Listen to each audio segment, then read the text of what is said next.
Hello, wonderful people. Welcome to my channel. Today, I'm going to do part 107 to my random videos and random gameplay series. In the last video of this series, we started our first Ingenuity video. Which might not sound like the best, guys, but when you got so many iPad gameplays, it's kind of good that we're getting somewhere, doing something else for a certain video. Like, here's the layout of the videos after this. We got an Ingenuity video now. After that, we got another iPad gameplay. It's about an hour long. Or around an hour long. Probably a little longer than an hour. After that, we got another Ingenuity video. But, right after that Ingenuity video, after that one, we got a whole list of iPad gameplays. So we're basically getting back to the iPad gameplays in a little bit too. After that, we got my announcement. The announcement about Giant City and all the other games and all that. So yeah, that's basically the layout of what's going to happen. We got this Ingenuity video. We got an iPad gameplay after it. After the iPad gameplay, we got another Ingenuity video. Then after that Ingenuity video, a whole list of iPad gameplays. And yeah, so just for that, we're not going to waste time for this episode. We're going to go ahead and get the hour mark. Hopefully getting to at least there. And yeah, guys, I ain't going to waste time. We're going to get to it. Here we go, guys. Times the 4 weeks. So we multiply that out. That ends up with $720. I don't think I'm doing math the entire time, because like I said in the last video, there is a section, or the sections for math mostly go, where there's a vocabulary, then there's the direct instruction, which we're on now. After that, we got a practice, which is basically a bunch of like answering questions throughout the video. You can get help, but it's not on every question. After that, it's the quiz. So yes, I probably won't be doing math a lot in these videos when I am, but after like in school or at home, getting done with both the practice and the quiz, and like just making you listen to the vocabulary in the videos, which is the least boring part of math, to be honest. So now that means we've got decisions to make. How do we decide what to do with that money? Save it, spend it, put it into our savings account? Now, I want you to think about this. This is an important question. We got it lucky here on this one and ended up with a positive net cash flow. What would happen if you had a negative cash flow? So in other words, the inflow, the money we were receiving in, was less than what we were spending. That's a problem. That's a big problem. So we have to decide how to get it back balanced. You can do that one of two ways. Simply put, we can either increase our input, so make more money, or we can decrease our output, stop spending as much, cut back on expenses. These are all good decisions that need to be made in order to maintain your good financial plan. There's a lot of ideas that we tossed around here today, and hopefully in your mind, all of these are spinning around. Now, it may seem a little bit overwhelming, but I don't want you to feel that way, because all of this is a very important decision for you, and I am so confident that you now have the math skills that you can really establish a good financial plan for yourself. So you want to start thinking about the income you have coming in. What do you want to do with the money? Do you have some goals? How would you like to spend the money? Do you want to save it? Do you have insurance you need to consider? Do you want to protect? I think I was wrong a little bit, guys. I think you know how I was talking about the layout of the videos? I think there's actually one Ingenuity video before we get to a whole list of iPad gameplays. So it's this Ingenuity video, an iPad gameplay, another Ingenuity video, and a few more iPad gameplays, then it's Ingenuity again, then it's a whole lot more iPad gameplays. Great skills that you need to calculate all the numbers behind a good financial plan. So I hope that you're starting to think about all these important questions. I know I certainly am. And I'm so proud of you for taking that first step in establishing good financial decisions. You're going to be so glad that you did the hard work now so that you get to enjoy your future. Best of luck to you. See you again soon.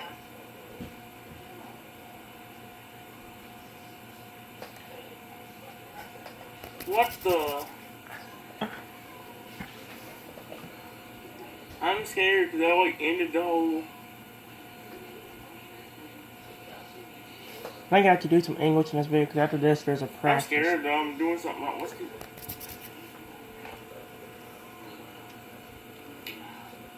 I don't know. Cause and effect in the Great Fire. I'll do this one next. Huh? Since I'm gonna try to do at least one lesson from each.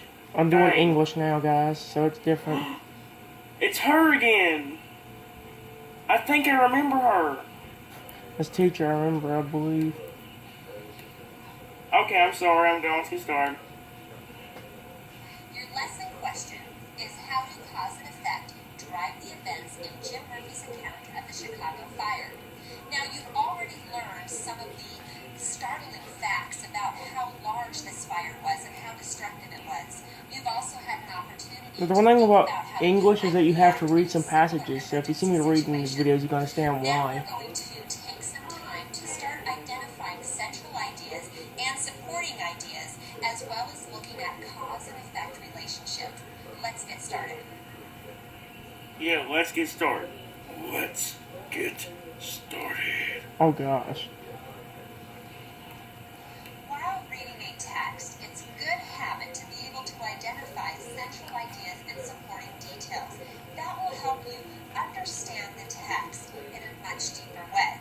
Now, central ideas are the most important ideas in a section of text. Oftentimes we call these the main ideas. Now, different sections of text can have central ideas. So you can find central ideas for an entire book, a chapter, or a single paragraph. So it's good practice when you're reading a larger piece of text that has multiple paragraphs to find the central idea of each paragraph. And then you can add all of those up to find the central idea of the entire work. Now, central ideas are supported by supporting details.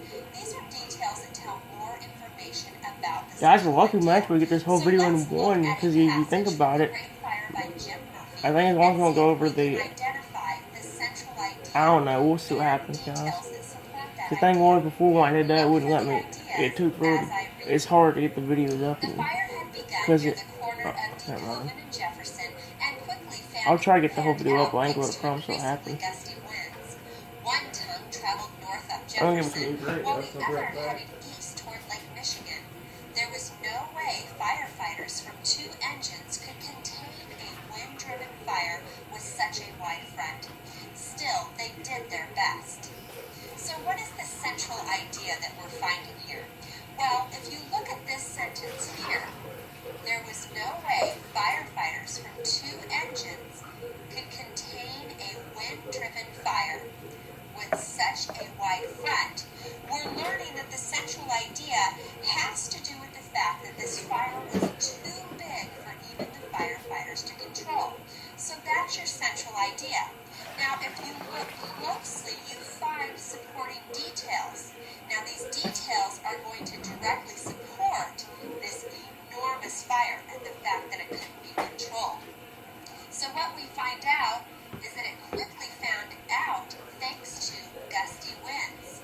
We learned that one tongue, and I want you to think about that as one line of fire, traveled north up Jefferson while the other headed east toward Lake Michigan, so it moved quickly. So these supporting details support the central idea that this fire was too large to be contained and controlled.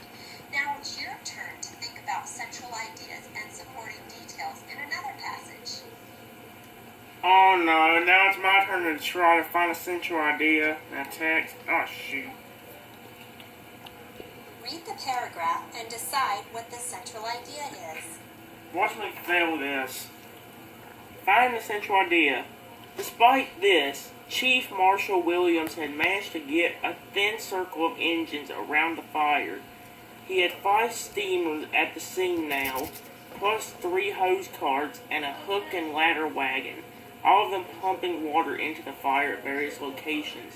Inspectors were asked to help, and many responded by chopping up fences and sidewalks, hoping to deprive the fire of fuel.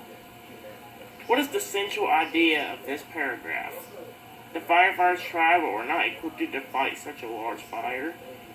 Chief Williams was not properly trained as a firefighter. I don't think that would be something like that. Spectators destroying fences and sidewalks were the main problem. I think it's the first one mainly because, like, number one, the C answer, the spectators destroying fences and sidewalks were the main problem. I don't think so.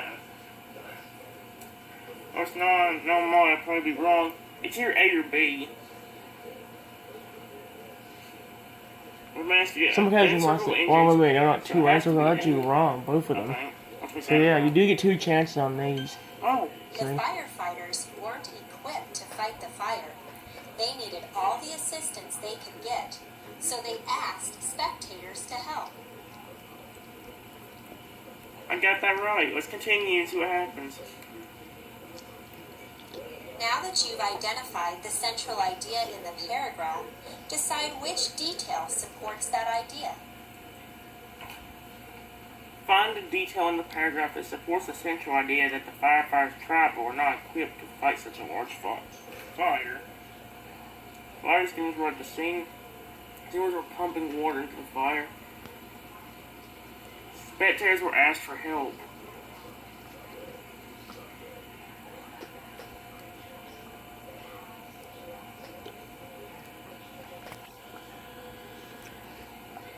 Will it be steamers were pumping water into the fire?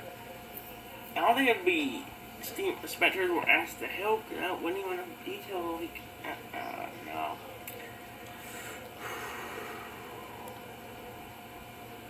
It just didn't refer some of these, so please forgive me for this. It supports the central idea that the firefighters tried but were not equipped.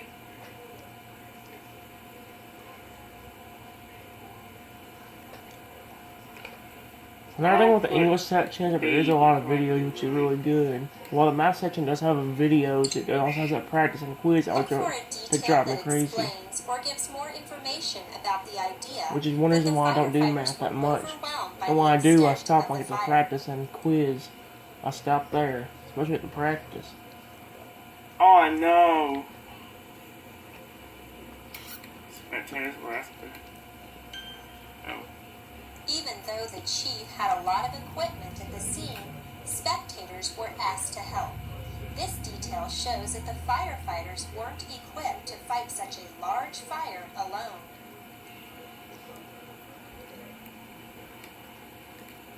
Okay.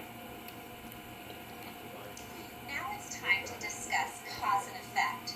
Now, cause and effect is very important in telling a story, especially one about a fire, because something caused that fire, and something causes that fire to get so big that it's out of control and it can't be contained by firefighters. So let's be sure that we understand cause and effect. Now, a cause is something that brings about an action or a result. An effect is the result of that cause. So if you look on your screen, you see a very simplified graphic organizer that shows how one cause can have one effect. Now, I want you to keep in mind that this is a simplified version because we can have multiple causes creating one effect. On the other hand, we can have one cause that has more than one effect. So I want you to keep that in mind as you start to think about the cause and effect relationships that you're finding as you read the text. Now let's look at an example and see if we can find some cause and effect. Now we've already read this passage, so I'm not going to reread it, but I want you to notice our simple cause and effect organizer below the text. Here we have the winds become increasingly gusty. Now, remember, that was a supporting detail that helped support the central idea that this fire was out of control and could not be contained by firefighters. So what we're finding here is a cause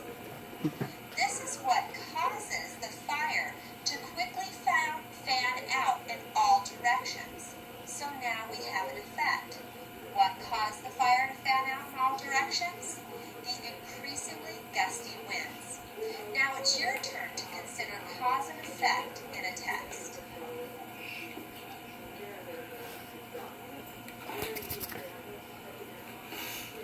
Read the paragraph.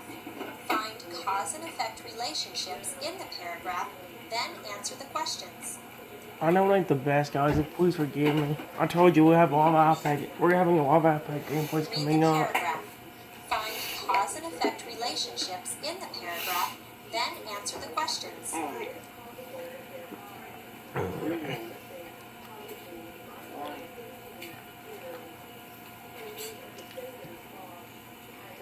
As soon as the first shouts of fire were heard, scores of people swimming toward Decowan Street. Many held. This was the first time I did this Edgenuity thing. I did say that last time, I believe. But as you can see, like, most did by watching the usually you can tell if you've like kind of gone through it. Like you already have like the final thought and everything. Which is what I call the final test. They say after you like if you get the question right or wrong. If you have a final thought after you get the question wrong twice, and have a thought if they get it right. The only thing I don't know is if it's the same or not. So People were yeah. shouting fire, no. People swimming toward the street, no. People were dragging furniture. English might not sound fun, guys, but I'll tell you it's a little bit easier than math. The thing about English is it has like a different layout. It has a lesson, or no, an instruction or whatever. Then it has an assignment most of the time, which don't take that long. It's mainly you reading part of a text or part of a book or something like that, and then answering questions. After you do that, you get to a summary, which sums up the lesson, and then a quiz. That's literally most of what English it is. There's some projects and all that, which I never show on camera, so don't think, oh, we're going to see a bunch of projects on this. We are not. Every time we get to a project on Ingenuity, I'll just not do it on camera. There'll be a video later on about math, where they math through a project. Remember the apply your knowledge thing I was talking about? Something else happen, and the effect when is he... what happens because of the cause. I actually have a project in one of the later videos of Ingenuity on math, and I just quit math from that point. Not quit completely, but like quit the math section. We just went on to English, and that's what really the whole video basically was. It was like one math video, then us moving on to English and doing it at the time. People on fire.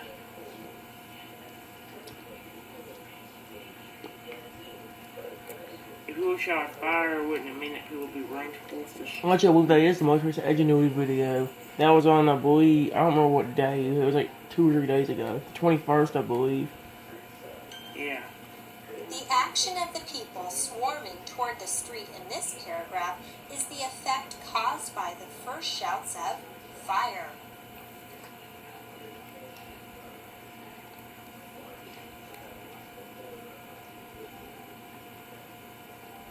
Now you're ready to read The Great Fire to practice discovering causes and effects.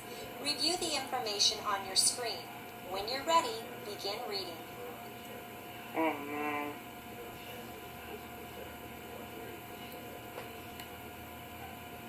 As you read, remember that a cause Here's where I have to read, an guys. I actual hope it gets result. boring. An effect is the result of a cause. A cause can have more than one effect. An effect can have more than one cause. Read the passage here. Oh my gosh, it's 5 pages. As you read, highlight sentences. I do read all 5 pages, guys. If I didn't, I probably failed the questions. Because after we get done reading this, there's a bunch of questions. So yeah. When William Lee reached Goley's drugstore, he was gasping for air and frantic. In a breathless voice, Lee demanded the key to the alarm box that was mounted on the outside of the store. Bruno Goley refused to hand it over, insisting that a fire truck had already passed. Lee had no time to argue with Goley. He was too concerned about the safety of his family, so he hurried back to them almost immediately. He got there just in time to see the fire taking hold of his neighbor's shed and fence, while the breeze blew a rain fire on his property. 2 things were very clever to Lee. First, despite what Golly had said, no fire engines had arrived, and second, his house was about to catch fire. Lee's wife grabbed the baby and carried him outside, while Lee rounded up a few valuables and some food and put them in a cloth sack. The family fled to a vacant lot a block away, where they spent the night watching the fire's terrible march. Oddly enough, the synced calf that Pegleg and Sylvan had helped escape came and stood by the Lees until dawn.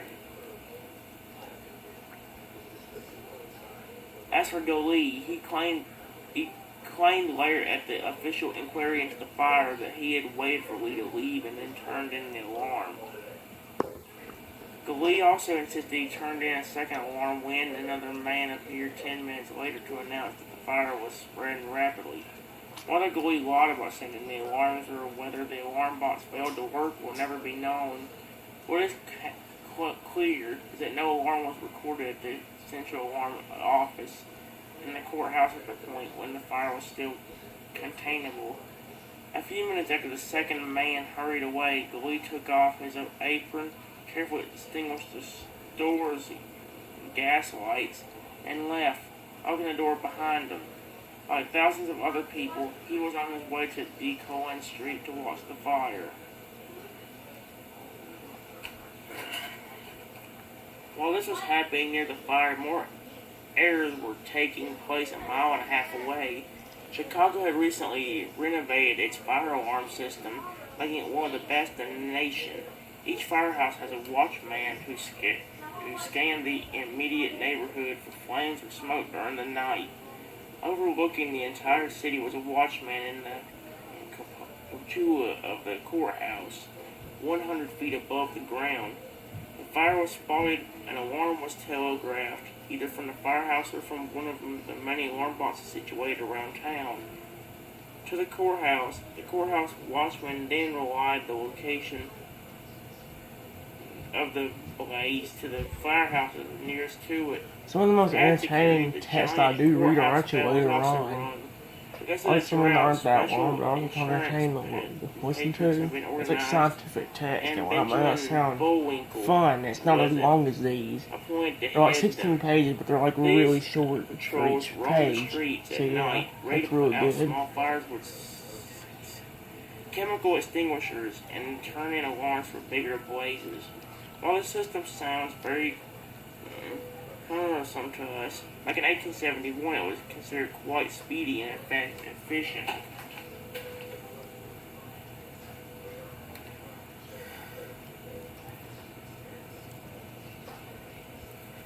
On duty at the courthouse that night was 40-year-old Matthias Selfer.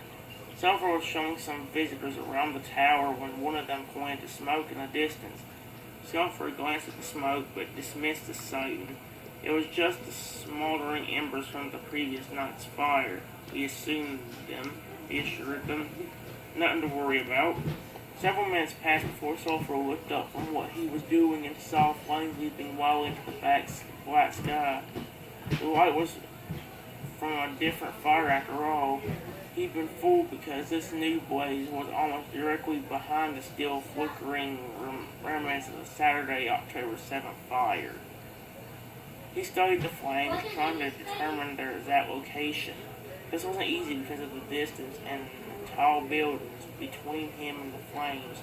In addition, the moonless sky was made even murkier by the swirling, smoky haze. Selfer signaled down the speaking tube and had his assistant strike box 342. This sent engines rumbling through the streets to a location almost a mile away from the O'Leary's barn. Selfer's first signal went out at 9:30. Several minutes later, Selfer realized his mistake and ordered box 319 struck. This was still 7 blocks away from the O'Leary's, but close enough that firefighters could see the flames and alter their course.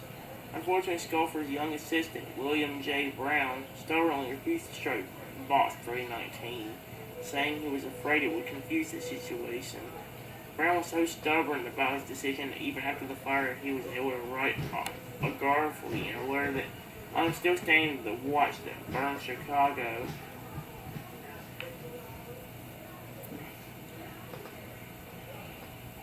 These errors had two fatal consequences. The most obvious was that a number of engines and dozens of firefighters were sent on a wild goose chase and did not get to the fire for many minutes. We'll get to the More time, guys. critical is that it kept fire Okay, it's companies still at located 63%. We got a near raw the battery still. depot and stored in the stations.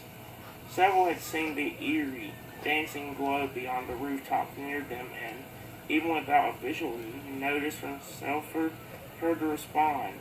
When they heard Box 342 ring, however, they assumed the fire was out of their territory and unhitched the horses. Only two fire companies were not fooled by the misleading alarm. As soon as the first shouts of fire were heard, scores of people swarming toward D. Collins Street. Many helped their neighbors fight the fire, drive furniture and clothes to the safety of the street. Most stood by watching the yellow-orange flames leaping from roof to roof and listening to the horrible crackle pop of dry pine being consumed. Fires were extremely common back then and thought to be as exciting and dramatic as a night at the theater.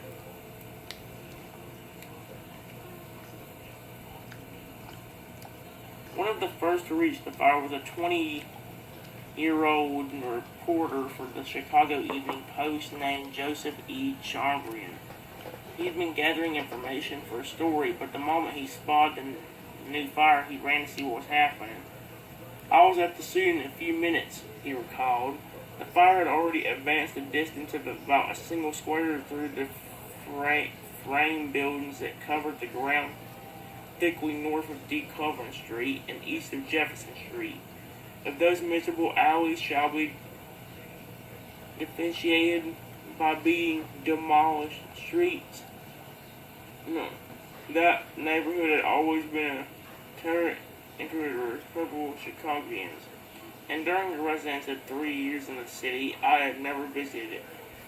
Chambrian's distance for the area and its inhabitants was shared by a great many people living in the city's wealthier sections, and would go a long way toward fixing the blame for the Great Fire.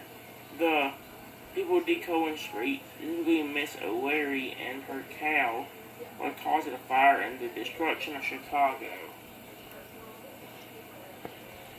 The clang of bells and the sound of pounding hooves could be heard above the roar of the fire. America arrived on the scene first, closely followed by Little Giant. Hoses were rolled out, attached to water outlets, and the water turned on. Unfortunately, America was a hose cart and could not throw water any great distance. While Little Giant was 11 years old, the oldest engine in service, their limited range forced firefighters to stand very close to the flames. The never more powerful pumping engines were either a mile away searching for a fan of fire or still in the stations.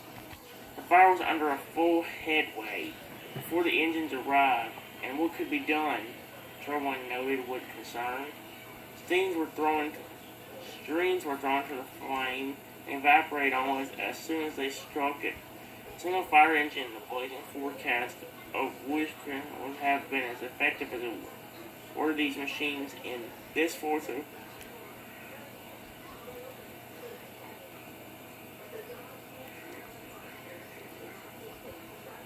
The fire had begun near the corner of DeKalb and Jefferson, and quickly flamed out thanks to increasing gusty winds. One tongue traveled north up Jefferson, while the other headed east toward Lake Michigan. There was no way firefighters from 2 engines could contain a wind-driven fire with such a wide front. Still, they did their best. 2 men hauled the troublesome canvas hose as close to the flames as possible, and a stream of water at the burning building. The water hissed and boiled when it struck the burning wood, sending up a vapor of white steam. Firefighters held their position till a fierce heat began to single the hair on their heads and arms, and their clothes began to smolder. When the pain became unbearable, they staggered back from the flames for a moment's relief, then lunged forward again. Chamberlain was unimpressed by the efforts of the firefighters he encountered. Chamberlain felt the firemen kept at work fighting at the flames, stupidly and listlessly, for they had worked hard all Saturday night. That the firefighters had worked through the night and were indeed exhausted was true, and some had celebrated the victory over the previous night's blaze, though after 16 hours of fighting a fire, most simply wanted a soft bed and rest.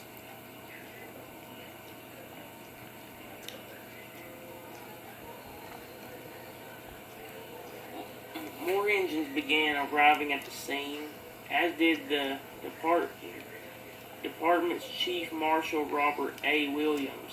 A common firefighting technique at the time was to surround a blaze with engines and use a flood of water to stop it from spreading.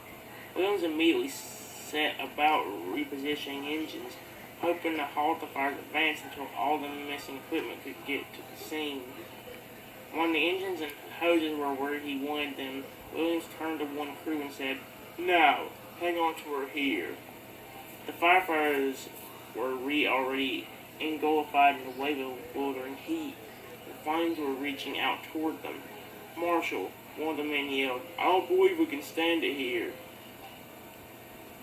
"Stand it as long as you can," William told them before hurrying to another engine. Along the way, he noticed that several houses were smoking on the verge of igniting. He came upon the driver of America and its foreman, John Dorsey. "Turn in a second alarm," Williams ordered Dorsey. "This is going to spread. A second alarm would bring in additional engines and men."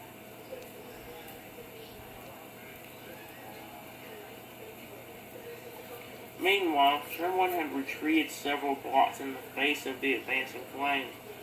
I stepped in among some sheds south of Ewing Street. A fence on outside began to blaze. I beat a hasty retreat, and in 5 minutes the place where I had stood was all ablaze. Nothing could stop that conflagration there. It must sweep on until it reaches a broad street, and then everybody said it would burn itself out. The heat and dry air had left 12-year-old Claire Innes tired and listlessly all day. She went to bed sometime between 8 and 8:30, only to be startled awake later when a horse and wagon. Alright, guys. That's the end of part 107. We'll finish up this video in part 108. So I'll see you guys then. Bye-bye, everyone, and have a wonderful